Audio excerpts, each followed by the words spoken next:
Hey there, wargamers. This is Justin from AMPServices, and I finally got my hands on the Wave 9 ships from X-Wing Miniatures. Now, before we get started, I'd like to encourage you guys to go ahead and like this video and subscribe to the channel if you haven't already. I'm trying to grow, and I really appreciate you guys helping support me. So that being said, let's jump right in. Now, this is kind of my cursory first look review of the ARC 170. Hopefully in the future I'll be doing some tactics and build videos with it, but for this one, just keep in mind I have not actually played with it. It's my first time looking at it, so I'm not going to be able to give you guys immediate tactical applications and builds, but that will come in the future. Now, first and foremost, let's go ahead and start with what's here, and I'd like to start with the token portions, or the little cardboard dealios. This is pretty standard. If you've played X-Wing, you're familiar with it. What I will say is, don't throw this little token here away. If you decide that you're going to get the dial upgrades from Fantasy Flight, you're going to want to have that because it's an insert for the dials, so don't throw it away. If you played X-Wing for any length of time, you will find that you have lots of extra ships and extra tokens and extra stuff. I never throw anything away. I always put the tokens I think I'm going to need in one bag, and then all my extra tokens go in another bag, and I store them in a closet or something, because you never know. You could lose something, whatever. You won't always have those tokens. After all, you paid for this stuff, you might as well keep your stuff. So moving on, with the other little cardboard cutout here, we've got everything that's pretty much standard with a ship. Your pilot plates here, and then your dial. Now, looking at the dial here, this is not a bad little dial for what this ship does. The mobility is pretty decent. It's got a variety of maneuvers here. But the thing that I really like is the green maneuvers. Having 6 green maneuvers is really awesome. This ship can take an astromech droid, and you don't need, because it's got green, mostly green 1s and greens 2s, it opens up that astromech slot for something else instead of bringing like an R2 astromech. If I recall, that's the one that makes all your speed 1s and 2s green. Well, considering all but 2 of the speed 1s and 2s are green already, you don't need that astromech at all. So that's really nice. It's got some 3 white maneuvers, which is nice. It's got some decent hard turns. The red 3s are, can be kind of hectic, but it's nice that you have them, and then a 4 and a 4K turn. It's a pretty good little ship. I think it's going to have some good maneuverability and some good applications on the table. We'll just have to see how it goes. I'm not super jazzed about the evade value, but to be honest with you, I think the applications for this guy are going to be with the build. What are you trying to do with him in terms of how he's going to fight other ships or synergize with your list? But it's also, I feel like, a lateral to a Y-wing. Stat-wise, it's very similar to a Y-wing. It won't have a twin laser turret, but I think it's going to have similar applications, and they're trying to give you a variety of options to help shift the meta and give players a variety of things to play with, and I'm always a fan of cool options and cool stuff. Now that we've got the cardboard portions done, before we get to the juicy cards, which I know is what everybody wants to see and talk about, we are going to talk about the ship and look at the paint job. Now, I believe this guy was only $15, and to be honest with you, I get paid to paint. The majority of the X-Wing ships, to be perfectly blatantly honest, like if you want to pay me to paint them, I'll paint them, but I can't say that I would want to pay someone to repaint the ARC 170. I personally think it looks really good, and the fact that most commission artists are going to charge more than what this costs to buy, for 15 bucks pre-painted, this is pretty awesome. Now, if you had 2 of them and you wanted to paint one a different color, I get that, but right out of the box for 15 bucks, that's a pretty snazzy little paint job. I like it. From a fluff perspective, I'm not too jazzed that the Rebels are getting a Clone Wars era ship, and maybe that's why. Moving on, you'll see we only have 4 pilots here. Maybe that's why we only have 4 pilots, because that's supposed to be an archaic ship. I don't like it, to be honest with you. I'd rather them just bring out a Clone Wars era, air quotes here, X-Wing style game where the ships could mingle with the current X-Wing game, but it has its own era. That would be cool, and it would give justification for bringing out the clone ships, the separatist ships, and whatnot. We'll see if Fantasy Flight ever does something like that, but I just feel like it's kind of busted to bring Clone War era ships into the current lore and giving them to the Rebels. The ship would ideally be falling apart. Now, maybe if it was Scum and the Scum hodgepodged it and put duct tape on it, I would get it, but that's neither here nor there. Now, let's move on. Let's talk about some pilots here. Now, like I said, guys, I have not looked at these, so we're going off the cuff and we're going to talk about them. So now, the high pilot skill pilot you've got here is Nora Wexley, pilot skill 7. We already saw the stat line on the pilot tiles down there. Her ability states, when attacking or defending, you may spend a target lock you have on the enemy ship to add 1 focus result to your roll.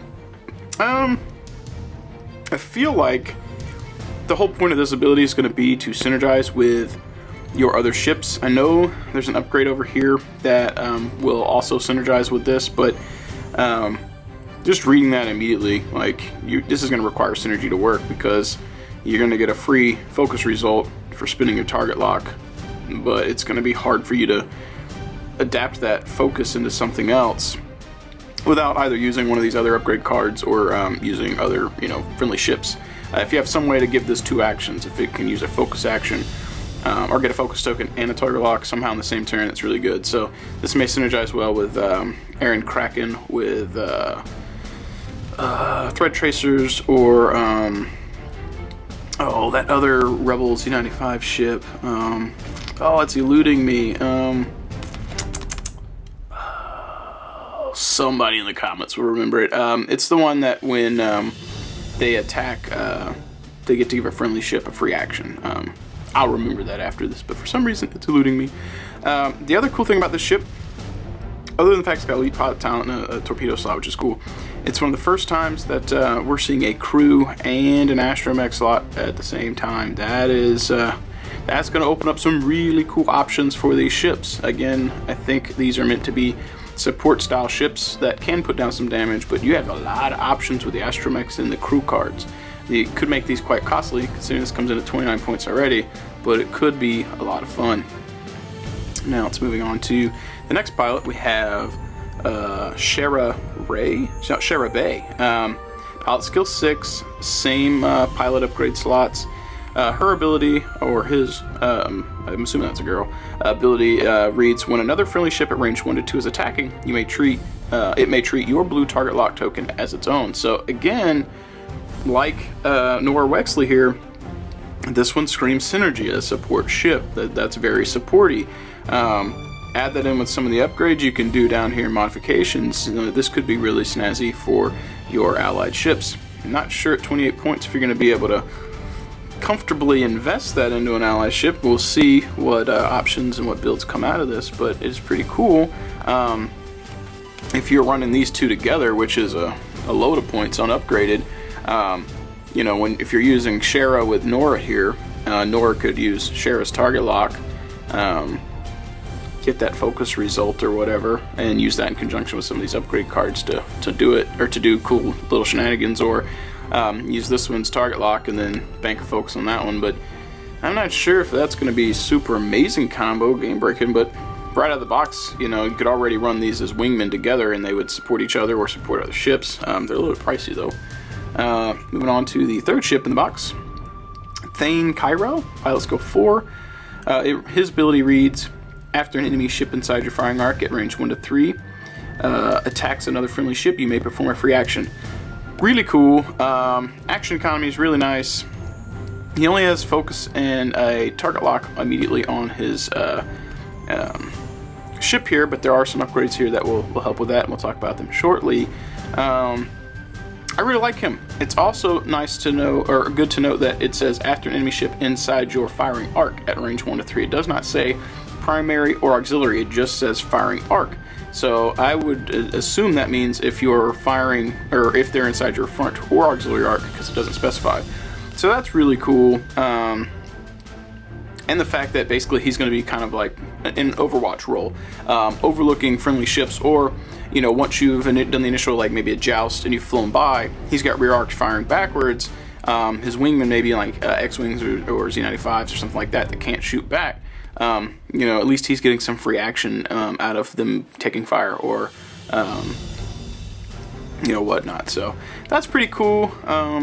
He doesn't have elite pilot talent, but you've got this crew slot open. You could take the droid that gives him an elite pilot talent if you wanted to. I forget his name as well. You'd think I would know this, but that's what happens when you don't pre-plan your videos. So again, in some future videos, I'll do some more thought out tactics. This is more of an unboxing, quick review here. So anyway, fourth and final pilot is Braylon Stram. Pilot skill 3, that's pretty low. After you execute a maneuver, you may roll an attack die. On a hit or a crit result, remove 1 stress from your ship. That's pretty nice. Being able to do, or going back and looking here, if you look at the dial here, your hard turn 3, your straight 4, and 4 flip turns are stressful. This guy has a low pilot skill, but man, that opens up his dial quite a bit. I mean, you have a really good odds of, you know, shedding that stress. So you do a red maneuver, after you execute it, you pop that roll. Good chance you remove the stress. Stress is gone, now you take an action. That really opens up this guy's dial. He's probably the most maneuverable out of those, because being able to do a red and then possibly do an action, that's really good. Like, I think that's going to be pretty snazzy. His pilot skill's a little on the low end, but I think there'll be some nice shenanigans with him. Probably in a blocker role, but being able to get in there and do things is going to be pretty nifty, I think. So we'll see how this guy goes. I like it. I get it. It's something about him. I like him. He's cool. Now, something else to note about these pilot cards here, if you're looking at them, we've got Braylon Stram, Thane Kyrell, Shara Ray, and Nora Wexley. All 4 pilots from this ship are named. All 4 of them are unique. So there's no generic ARC 170 that you can spam, which makes me kind of believe maybe either they did that because they know in a future box they're going to do like a Rebel Veterans or something like that and put out ARC 170 pilots, or maybe from the fluff they know that this is a very old ship and there's not many of them left, so to signify that you're limited on the pilots that you can field. Maybe that's what it is, maybe not. We'll see what happens. Now, one of the other cards that's included that's not a pilot is this little auxiliary firing arc dealio. I keep cards like this. I usually keep one of each different one, and I keep them in a little binder with my other pilots just in case, you know, I'm using some upgrade card that I've never used before or I'm not familiar with. I can just pop these out, especially with like bombs and stuff like that. You don't see them very often on the table, and I'm the local game master for X-Wing. I run all the stuff, so when someone goes, hey, what does a proximity mine do? And I go, oh, I think it does this, but let me grab my card and, you know, let you hang on to it while you're playing your games, and now you know. These are really good. You will undoubtedly, if you play X-Wing long enough, you will have loads of these cards and extras upon extras. I usually keep them in a little stack, and when new players start, I just give them one of each one that I have extras of so they can have them, you know, just so they can get informed and learn. But kind of just goes with not throwing stuff away. I guess you could if you have extras, but if you have extras and stuff like this, just give it to a new player. Let them have it, let them check out the rules so that they get informed and, you know, they're knowing what's going on. So now let's look at some gear cards here. Let's start with some of the ones that you guys are familiar with. So it comes with 1 Adrenaline Rush. I'll go ahead and read it, but I think most people are already familiar with it because it's not new. It's 1 point, elite pilot talent, and it reads, when you reveal a red maneuver, you may discard this card and treat that maneuver as a white maneuver until the end of the action phase. That's pretty good. I guess on these ships, sort of, all but one of them, or excuse me, 2 of the 4 of them have an elite pilot talent, so this opens up your dial to be all white and green, at least for 1 turn with this. Not terrible. I don't know if that's what I would run on, but it opens up some options, especially if you have 1 point and you're not worried about a you know, veteran instincts or something. Recon Specialist, when you perform a focus action, assign 1 additional focus to your ship. Not terrible, especially because you have access to droids now, so everyone's familiar with that one. Let's see here. Alright, looks like all these are new, so we'll start with Tail Gunner, which I think online everyone was really excited about this one. Comes in at 2 points. It's a crew card, and man, oh, this is going to be cool. It is limited, so it's 1 per ship, but it reads, when attacking from your rear-facing auxiliary firing arc, reduce the defender's agility value by 1 to a minimum of 0. Holy crap. Now, the ARC 170 only has 2 attack dice innately, but with this, you know, if firing at the rear, they're already reducing the enemy's agility value by 1, so it helps bring that, you know, in line with the 2 attack dice. But let's just blast this out here real quick. I'm not even worried about the ARC 170 right now. Can anyone else imagine who this is going to be good on? That fire spray ship from the Imperials. Oh, what's her name? I think it's Kath Scarlet. When firing out of the rear firing arc, they get an additional attack dice. So rear firing arc, auxiliary firing arc with a fire spray, rolling 4 dice out the rear. If the enemy ship happens to be at range 1, it's rolling 5. And with Tail Gunner, holy crap!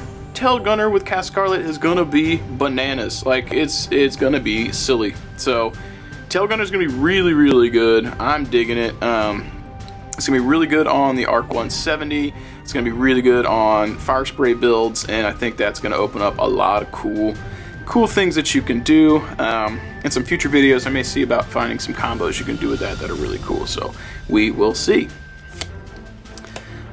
Next up, we've got the Astromech here. It comes with 2 of the R3, and it reads, once per round when attacking with a primary weapon, you can cancel one of your focus results during the modify attack dice step and assign 1 evade token to your ship.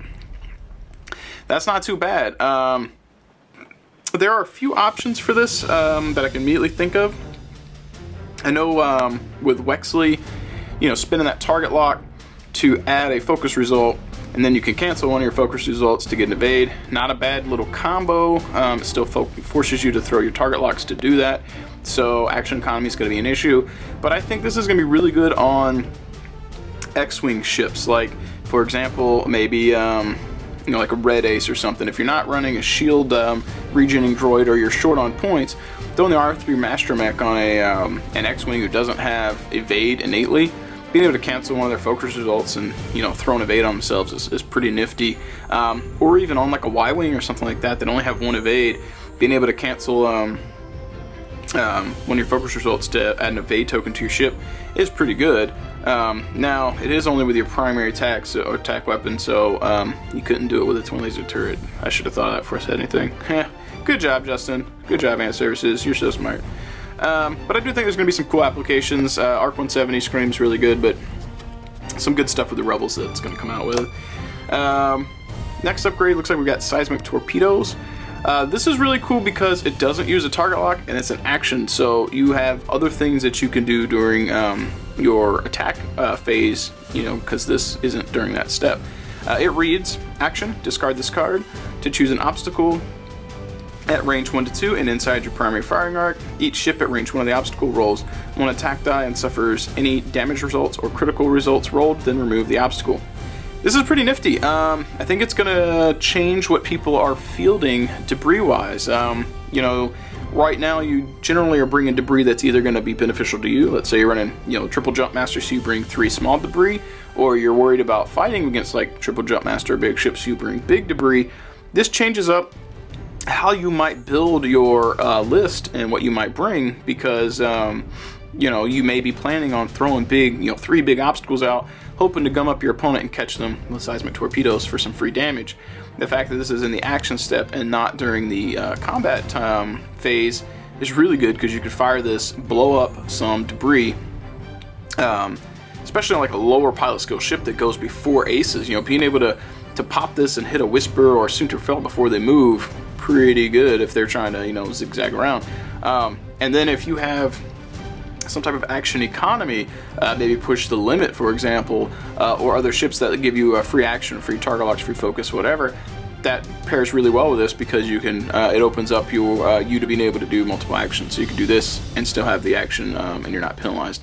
Pretty good. I think this is going to be real specific as to when it's useful, but it may be still pretty cool. We'll see what happens in the competitive scene. Now this one is really, really good. Vector thrusters here, small ship only modification. Now it has a picture of the ARC 170 on the card here, but it is not specific to the ARC 170. This is sweet for 2 points. Your action part gains the barrel roll action icon. That's huge. For example, T-70s already have boost if you aren't running auto thrusters, because you're thinking you're going to be able to get some more shenanigans in with arc dodging. You now can give a T-70 barrel roll and boost, and on someone like Poe, especially the new Poe, who's going to be coming in at pilot skill 9, so he's not as forced to be using VI. He could have push and limit, boost and barrel roll, or no, I'm not gonna say that. That was a dumb idea. Yep. Anyway, this is going to be really good. The fact that you could do this for all kinds of ships. Can you imagine a Y-Wing with a freaking barrel roll? I mean, this is this is silly. Like, it is, we're giving this to Z95s, all kinds of stuff, like a Z95 blocker, you know, little 12 to 14 point ship, 2 more points. Now I have barrel roll. I'm gonna barrel roll and, you know, flop in there. Or again, that Z95 from Rebels, who gives free actions to people when he shoots. Being able to, if you have this on one of your friendly ships, being able to get a free barrel roll to line up shots is pretty cool. I think there's going to be some applications, and Fantasy Flight thought ahead. They gave you 2 in this. They knew people were, I think they knew people were going to be trying to use this. This is the Astromech, so keep a lookout. Good applications for that 2-point modification there, guys. Now, the final card in the box is a title for the ARC 170. It's free, and it reads, when attacking with a primary weapon from your primary firing arc, you may roll 1 additional attack die. When attacking from your auxiliary firing arc, you may change 1 of your eye results to a critical. This in conjunction with Tail Gunner is pretty good. You're firing out of the rear, you're lowering their evade dice by 1, you can cancel 1 of your focus results and make it a critical.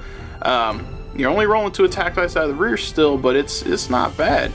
You could use, let's say you're running Jan Ors in her Hawk, and you run her with an ARC 170. You could beef up that rear attack to a 3, and you know, now they're potentially getting crits. Or they're firing out of the front, and when they're firing out of the front, they get 1 additional attack die. So they've got 3 now out of the front, and with Jan Ors they could have 4. So good applications. I'm not sure why you would never not run this. I guess, you know, they couldn't really work it into every ship on the card, but if you're not running this in the ARC 170, there's a problem. You should pretty much always be running this unless they put out additional titles later on that make you have to choose. But this is really good, and it's going to pair really well with Tail Gunner. Well, guys, I have gotten through my quick review of the ARC 170. I think after looking at all this stuff here, it's going to be a nice little ship. I'm not sure if it's going to immediately hit the competitive scene. It might. I don't play it in as many tournaments as I might like to do, but I think it's going to be a fun little support ship. And I think for you guys that are maybe on the fence for buying it, if you play Rebels or even Scum, there's some good stuff in here for you, especially for the Rebels because you get the droids. But good upgrade cards, good value for 15 bucks. Paint job's amazing. It's got a good dial. All in all, I think it's going to be a fun ship, even if it leans a little bit on the expensive side. With that being said, guys, I hope you enjoyed. If I missed something, or you have some ideas of your own, or you want to talk shop, talk tactics about the ARC 170, feel free to drop a comment below. Let's talk about it. I think it would be cool. I love talking about miniature games, and X-Wing is one of my favorites. It's a lot of fun. If you enjoyed this video, please be sure to like and subscribe to the channel. Help it grow. Appreciate you guys watching. As always, happy wargaming.